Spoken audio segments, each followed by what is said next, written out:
back at the lake, back at the river, pardon me, getting my peace of mind and getting some videos out of the way. Here's one that I've been dying to do for a long time, but held off, and it's my own disappointment that I held off. At Joe Fest, I did track down number 27 of G.I. Joe Classified's line, that Cobra Island Major Bludd. Got him. You've seen him in my shots. I am ready to talk about him, but I gotta warn you, he's incomplete because I'm missing one of the black missiles, and it's probably why I've held off on doing this video for so long, because I know I put that thing in a safe spot somewhere because it fell out of the case as I was putting up my car. I put that in a safe spot, and do you think I, for the life of me, remember what that uniquely safe spot was? I don't know. I have to check this figure out, and I'm going to do it for you, because maybe he's hooping that missile. I have no idea, but we're going to look for it. We'll talk about that figure, why that figure was so satisfying to get in my hands, and why it stands to this day as probably one of the best G.I. Joe classified figures out there. All right, stay tuned. So again, it's an older review. This is number 27 in the G.I. Joe Classified line, Cobra Island Major Bludd. I figure that's been out for a while and unobtainable for even longer. So I'm going to keep this a general review, but if I could ask you guys to hit that like, share, or subscribe if you like my content. I am trying to pump out more videos pretty regularly these days. Get back into the stride, and as you've seen in the past, I have quite a love for this subject and toys in general. So if you want to do any of those things, and that would greatly help the channel and the algorithm. But let's move on to the review. And it's an honor this time to follow the tradition and get into that file card for our boy here, Major Bludd.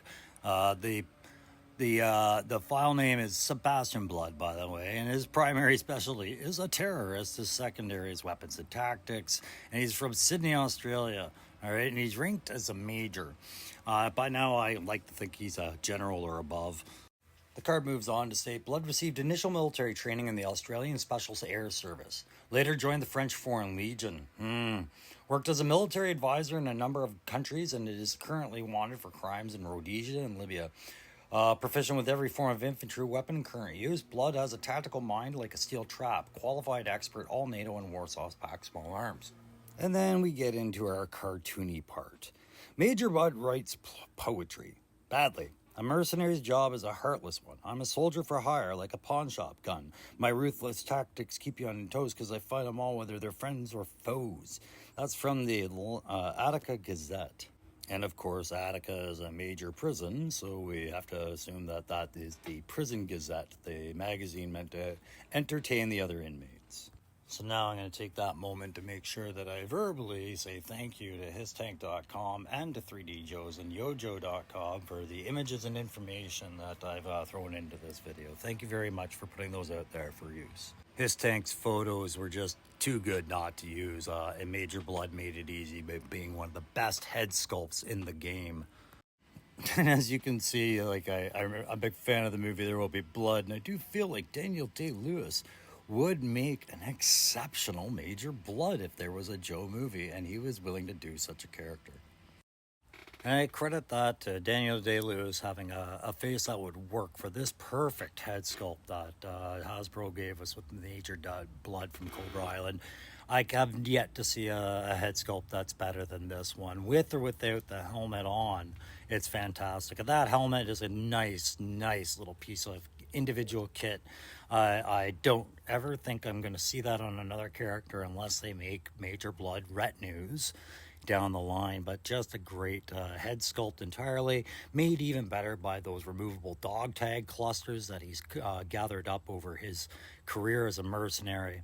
I'm going to get the backpack out of the way. It comes with 2 missiles. I lost one. One of the missiles is currently attached to his sidearm, which sits in that holster.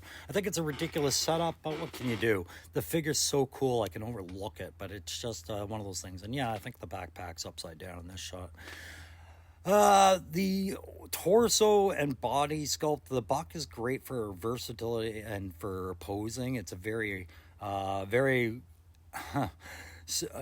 what should I say, groundbreaking buck for that point in the line. Remember, this is number 27 in classified. Here you see him wearing a trench coat that I threw on him from an AEW or WCW wrestler. It will never come off my Major Bludd now. It belongs to him. That's his coat, but definitely not part of this kit.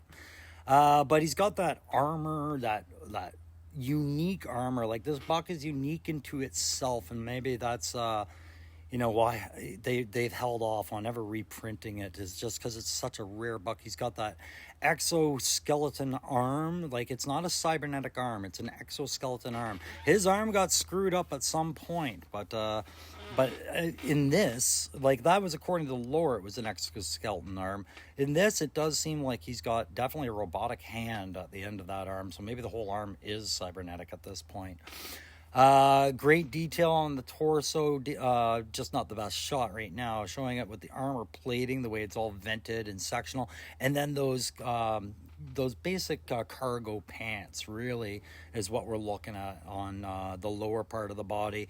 No obstructions to getting good flexibility out of him, but he does have that big honking right packed holster on his leg. You know, it's a bigger than normal holster. And that is, of course, like I said, to hold the sidearm that you launch the missiles with, which would be on the backpack on his back, which I won't put on there unless I ever find that second missile. What a pain in the ass it is to be without that. But at least I didn't lose one of my favorite pieces the kit comes with is that hand cannon of a revolver, the BMJ, big mother gun right there, and he's got hoisted up so intimidatingly. Love that cannon. Wish I had more of those to give to, you know, the commanders in my armies. It's just such an iconic piece.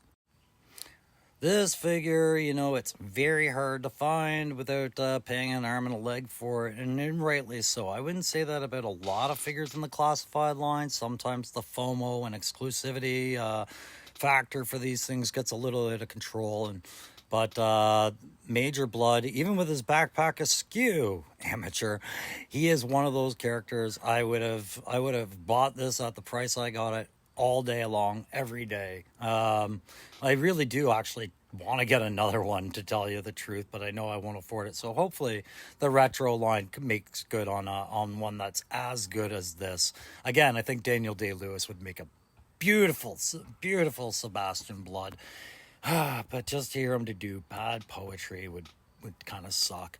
So anyways, guys, let's give this guy the play grade of solid 5, because I'm going to give him a play grade of a 3.5 because those missiles are a liability. But to make up for a 3.5 play grade attack grade, I'm going to give him a solid 5 because badass cyborg arm, big old gun, missiles, intimidating look. He's earned it, and it's a badass figure. The je ne sais quoi factor instantly defaults to a 5. A one-of-a-kind buck, a one-of-a-kind head sculpt, an amazing figure. If you have your chance to get him, do so. That sums up this review on Major Bludd, classified, G.I. Joe classified number 27. Probably hands down my favorite figure in this line. One that I trump up with extra kit to compensate for the ones that I lost. Oh, I'm so angry at myself. But guys, that's going to do it today. Thanks for stopping by. Thanks for sticking with me on watching the review on a figure that is hard to get and long since passed. And I hope you guys enjoy the videos that come. Stay tuned. Don't forget to like, share, subscribe. I got more coming out on other big game hunts. But this guy, tag him and bag him. We got him.